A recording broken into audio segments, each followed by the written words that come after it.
Are we tanking or are we winning? Are we gonna go and get swept by the Bruins? And I'm on my knees looking for where Ben Sherratt should play. Are we tanking or are we gonna get swept in the first round? Thank you. Thank you, everyone.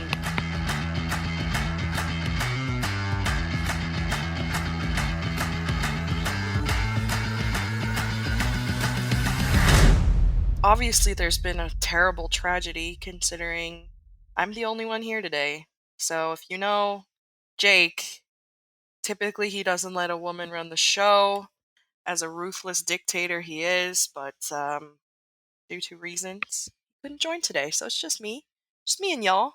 Just gonna have a little chatty chat. I'll try to actually talk about hockey. I feel like I'm usually the reason why we don't. And now I'm really going insane because, usually if I tell someone I have a podcast, it's like, it's all right because there's another person here, but now it's just me alone talking to myself and the killers. Damn, the Wings really are the killers here, but hope everybody likes my song. And yeah, are we tanking or are we actually going to try and make a playoff push? Because make up your minds, kids. So, yeah, Wings were on a 5-game heater prior to yesterday, or I guess today, that we had that late game in Seattle last night. 10:30 puck drop. I guess I shouldn't complain too much. It was on a weekend, so I almost made it to the last few minutes of the game. I fell asleep in the third period, and I wish I would have fallen asleep earlier because the game against the Kraken, not great, folks. Not great. Yeah, so the Wings were really hot this past little stretch, and for the first time in years, we came off of our West Coast road trip with a winning record, and like I said, a 5-game road win streak prior to the loss last night. So let's pretend like that didn't happen, as we like to do on 313 Hockey.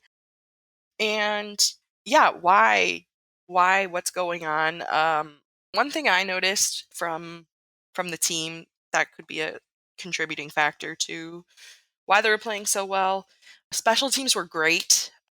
Previously, I've been to Red Wings games this season and last season where we'll go on a power play, and I almost wish that we didn't go on a power play because power play was so bad that I knew that we might even give up a shorthanded goal. But I think in these last games out west, minus Seattle, special teams were great. We were winning faceoffs, and not only winning faceoffs, but getting goals off of the faceoff.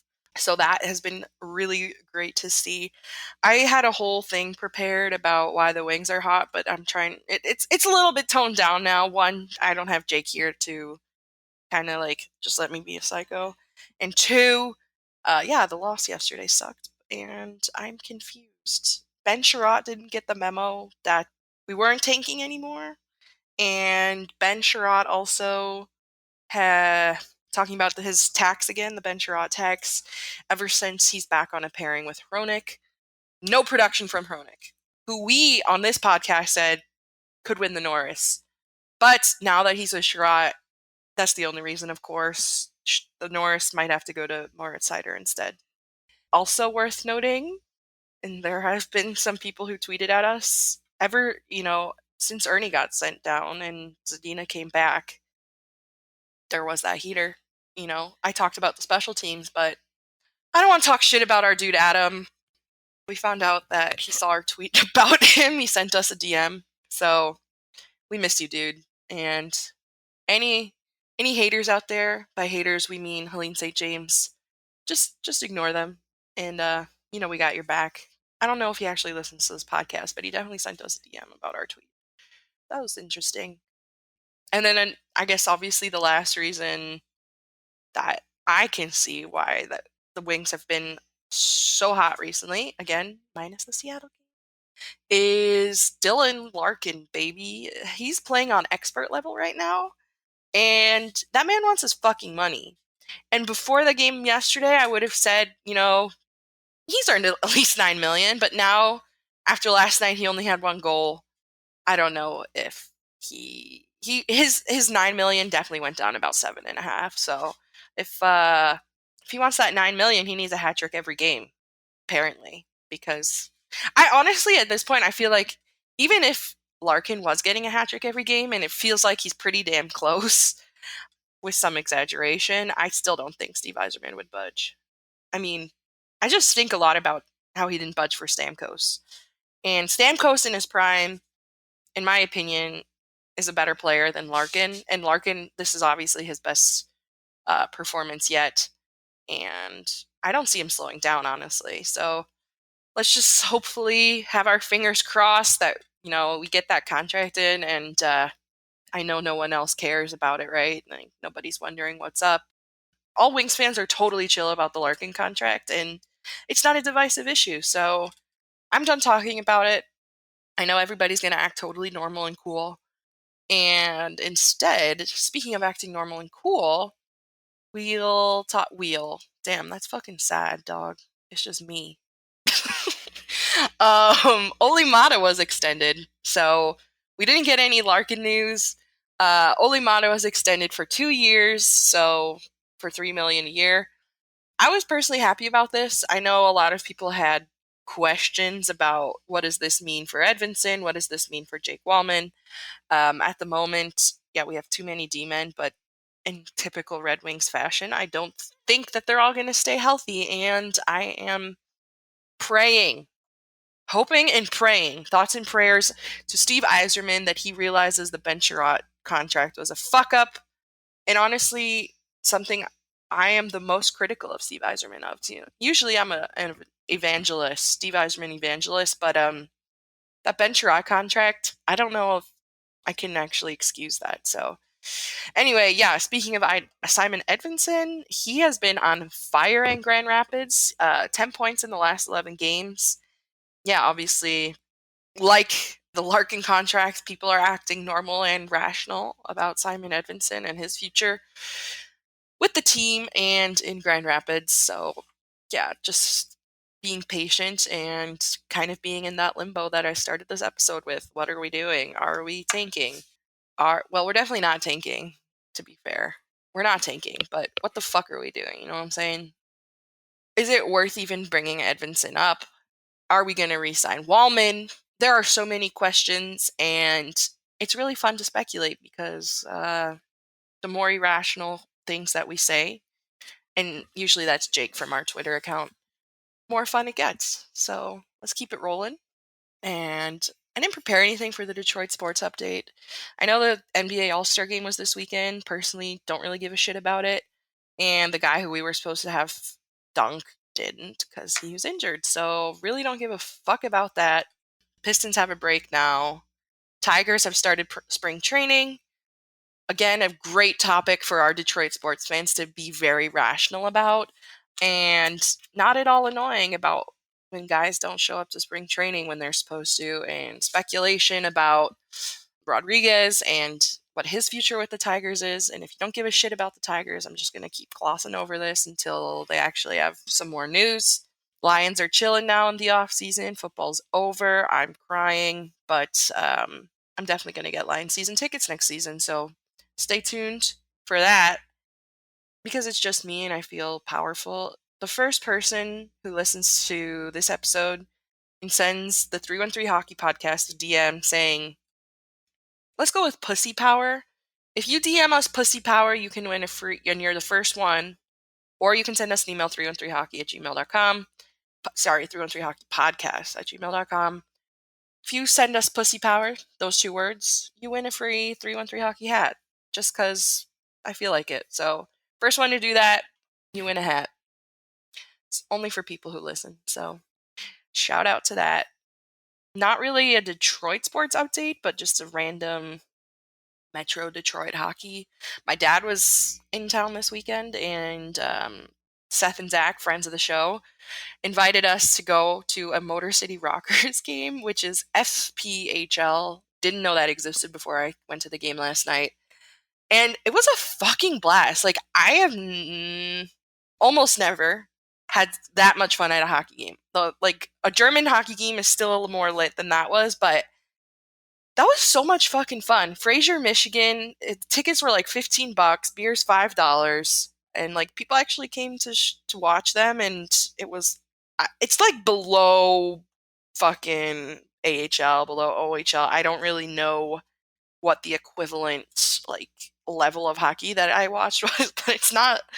I mean, it's not terrible hockey, but it's really not good. I think the atmosphere and the fans really made it really fun, and everybody there was going fucking nuts. So yeah, shout out to the Motor City Rockers and anyone who lives near Fraser, which is like near Sterling Heights and Warren on the east side. Check out one of their games because that was fun as hell. All right. Speaking of fun as hell, let's talk about these past few games that I alluded to like 100 times earlier in the episode. So we started off our West Coast road trip against the Canucks, 6-1 win against them, and that felt really great because they're absolute garbage, and they had also come to Detroit the game prior where we beat them, so then we could just really, even out the series home and away and beat that pussy up. So 6-1 dub against the Canucks, and I really would like to stress how fun it is to play against the Canucks because they're so fucking bad. And if we just, played the rest of the season against teams like them, I could see us making a serious push, you know what I'm saying? In the same fashion as, what Jake said last week, if you just look at the Red Wings record against the Canucks, we really do make a strong push for the playoffs. So just consider those games, and I would say we have a solid hockey team in front of us. We move from Vancouver over to Edmonton. This game, I feel like the way that we always lose to the Sabres is how the Oilers feel about the Red Wings. So we played against some of the best hockey players in the world, came out with another dub, albeit in a shootout. So in the third period of that game, I was getting fucking nervous, and we ended up staying with it, and goes to the shootout. Suter wins it in the shootout, and another just fucking absolute banger of a game for our captain, Dylan Larkin. That man wants his fucking money, and honestly, jokes aside, we do need to pay him because I am just tired of this conversation. That being said, if this means that he'll just keep going off, then I guess we can continue this, but I'm stressed. Is this I'm fucking stressed. I don't like the ambiguity of not knowing what's going to happen. At least give me some more direction because it really is up in the air. I feel like it could go either. I'm if I was a betting woman, which I am, I'm going to say he'll stay, but it's never a shoo-in. And I have been talking a lot about potentially trading and dealing our players, following the conversations. There was a lot of talk about Bertuzzi, of course, and I for sure thought he was getting dealt. I've said that on the last couple episodes and on my Twitter. And then yesterday, my dude, Daddy Elliot Friedman, has said now that the Red Wings don't want to deal him. All of those speculations about all the teams that were interested, seems like that's now being shut down. And that's super interesting to me. I really thought if anyone on the team was going to go besides Rana, I thought it would be Bert because that's what we were hearing. So again, more ambiguity. We don't know shit except for he probably won't get dealt. But he always still could, You never know. You don't know shit. You don't know fucking shit, dude. That's just how this goes. But yeah, back to that Oilers game. Seider, I watched this video. I watched that video of Seider shutting down McDavid one-on-one, and if you haven't seen it yet, go on Twitter or YouTube, look up Seider against McDavid one-on-one at the end of that game. He played that absolutely perfectly and beautifully, and I literally got goosebumps watching it and chills, and I know that's like kind of cringe if you're not super into the game, but like I can't help it, man. Watching him do that against McDavid, it made me feel so happy and proud and gives me hope in this time of ambiguity of, okay, at least we have Moritz Seider and we know that bitch ain't going nowhere. If we have, cider for the next till his career ends, because that's all I want to be speaking into the universe, being able to shut down a player like McDavid, like that, it just makes me feel really good about the future of this team, even if he is sometimes on the same defensive pairing as Ben Sherratt. Something they didn't talk about at all during the broadcast is that the Oilers have the best power play in the league, and maybe of all time. I know I'm probably the first one breaking this to you because no one ever talks about it on a broadcast. It's really weird. Yeah, but the Oilers apparently good on the PP. Not good enough though, because we came out with the dub. And then we went to the next Albertan city of Calgary and took away a 5-2 win against the Flames. I was actually, I didn't want to get too cocky. We were going into that game coming off some win streaks. I didn't think it was legal for us to extend that win streak against a team that is as good as, the Flames or the Oilers. So I wasn't really optimistic, but we ended up, having a banger of a game. 23 goals in the last 5 games at that point when we played the Flames. To be fair, some of the guys that the Flames picked up in the offseason aren't panning out for that. And I noticed a lot of Calgary fans and media are just not having it. Like, I personally love Jonathan Huberdeau. I've talked about him before. Met him. Cool guy. Loved him on the Panthers. But there's some frustration on the Flame side that the man isn't producing. And especially not at the caliber that he was when he was in Florida. So I get that. We don't have any players like that on the Red Wings because all of our players produce exactly as we expected them to. Speaking of that, Vrana's still not playing or in the lineup. They weren't putting him in during the win streak for obvious reasons. They don't want to fuck up a good thing. And they want to just keep the lines how they were. So great news about the next game against the Kraken is it was basically Vrana's ticket in. So they lost, I assume, I don't know, my sources, I just made it up. I assume that Vrana will be in the lineup against Washington on Wednesday. It's time to switch a few things up, and also keeping our eye out for Raymond coming back. So he's officially now day-to-day again, and I believe he was on the ice. We could have Razor back in the lineup, and then they got to make some decisions because, yeah, as we talked about before, there are just too many guys right now on the roster, so they'll have to make some room, and definitely will be extremely fun. I still think somebody's going to get traded. Maybe it's not Bertuzzi, and I was obviously, at least until now, wrong about Vrana because I said I don't think we'll ever see him in the Wings uniform again. I'm extremely happy to, although I do want to say it could just be an exhibition for, other teams if we're going to deal him. Because he's barely played at all this season, and if we do want to be able to make a trade and get something for our Vrana, he kind of needs to put on a showcase and, look good for other teams. But anyway, back to the Kraken game. Horrible reffing in that game. Not saying the Wings look good because they didn't. Literally saw a ref do like the hand sign for cross-checking. Didn't call it, even though he, signaled that was a cross-check. Very frustrating, and yeah, the Wings just weren't. They didn't have it. You know what I mean? They didn't have that super flawless and great passing and just that feeling. I don't know how to put it into words that well, but essentially, which is great because I'm on a podcast. Just, you can feel when the team is meshing. When everyone is on the same page, the passes are hitting, everyone can on your line knows where you're going to be, and just the way that you set up a play and score the goals goes as, you want it to in the perfect world. And usually I feel like for the Red Wings, that's not happening. So that game against the Kraken kind of brought us a little bit back down to earth from, that high of a 5-game win streak. But the good thing is we are still only 2 points shy of being in the playoffs at time of recording. So I just, personally, if it were up to me, I would just put the Wings back in the West. I think this is an interesting question, though, because the West is so much less competitive than the East. is it worth staying up later and, like we might have been used to 10 years ago, 10 years plus. I don't know if there's anyone older than that listening.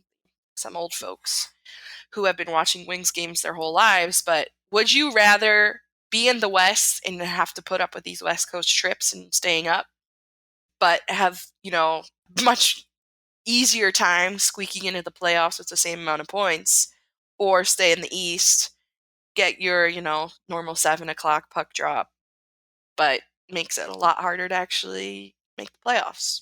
Let us know, because I personally, I would be cool with moving back to the West. It's less competitive, and I think the Kraken are cool. I don't like them if we're playing them, but I don't know. The vibes in the West are different. All the East Coast vibes just give me like East Coast, like Bruins, Flyers, Pittsburgh, Islanders, like all of those teams for me. I feel like the vibe is drunk, cigaretted, bald, middle-aged men in a musky bar. All those teams just give me that vibe. And the West Coast is just like pretty California, tan, young, built person. You know what I'm saying? Like if you had to personify the East and the West, that's at least it for me. And yeah, man, I don't know. I'm just fucking rambling. So this is really weird for me, not having Jake to say some dumb shit and then me to be like, ah, Jake, we already talked about that on the podcast. My prediction, if he were here, he would. I don't know. Jake kind of sucks Boston's dick. I don't know what it is. Like, maybe because he lives in Pittsburgh. I don't know, but fuck Boston. And if the Wings do make it into the playoffs, we know we're gonna play them the first round. So, like, do we really even need to make the playoffs, or can we just, chill out and take it easy, bro? You know what I'm saying? Like, we don't need to make the playoffs. We don't need to get embarrassed by Boston this season. And it gives me also just a lot of hope for what's to come. Mention, those young guys, Edvinsson popping off. I miss Soderblom a lot. Sometimes I'd just be thinking about him. I'd be, about to fall asleep, closing my eyes, and Soderblom, I wish you were beyond the team already. And I have to think about some dudes that are on the roster that I wish weren't Joe Norsley and Sherratt.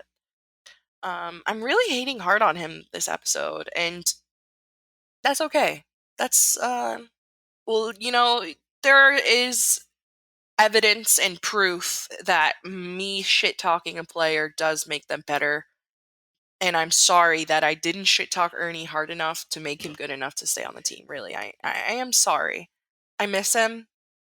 I know people out there aren't super nice to him, so please be fucking nice to Ernie, friend of the show.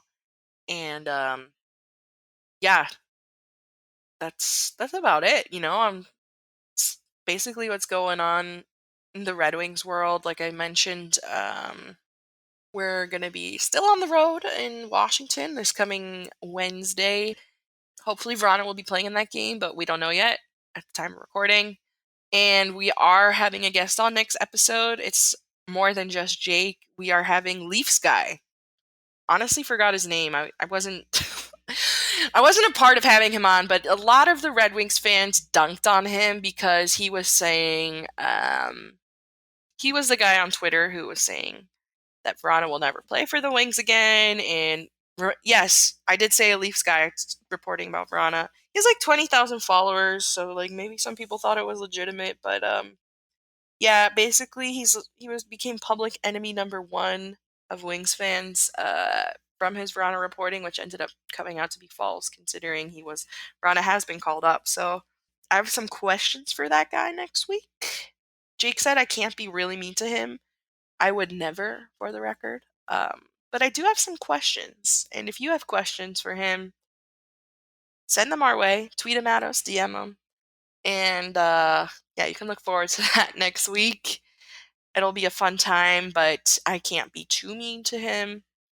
And if you want to hear us talk to this fucking Leafs guy next week, stay tuned. Hopefully by then we have more information about Bertuzzi, Verana, Larkin, and I have my pal Jake back. I miss him. It's weird being here alone. This is an Oops All Maddie episode. And I've only been talking for about half an hour, so you all now can enjoy the rest of your day after listening to me ramble and it not really get off topic this week. That's fucking weird. I feel like I should have talked about more bullshit, but I don't have anything to talk about. That's it. That's it for this week, folks. Be nice to Jake. He's still going through it. I mean, we're both mentally ill. So it's kind of like, which host is going to kill themselves first? Ooh. It's a joke, but it's also too real, so that's it, folks. We love you. Jake loves you. He does. Told me that he loves you guys and that he wanted to say it. I don't know how you guys feel about us like saying that at the end of these episodes, because we talk about the parasocial relationships and then we say we love you. Like, I guess we kind of are leading you on, you know what I'm saying? Like, either we don't say we love you or we don't complain about the parasocial relationship. So can't have both. I'll talk it over with the big man, aka Jake Rivard. Okay. See you next week, everybody.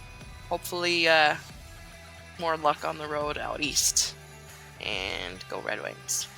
Bye.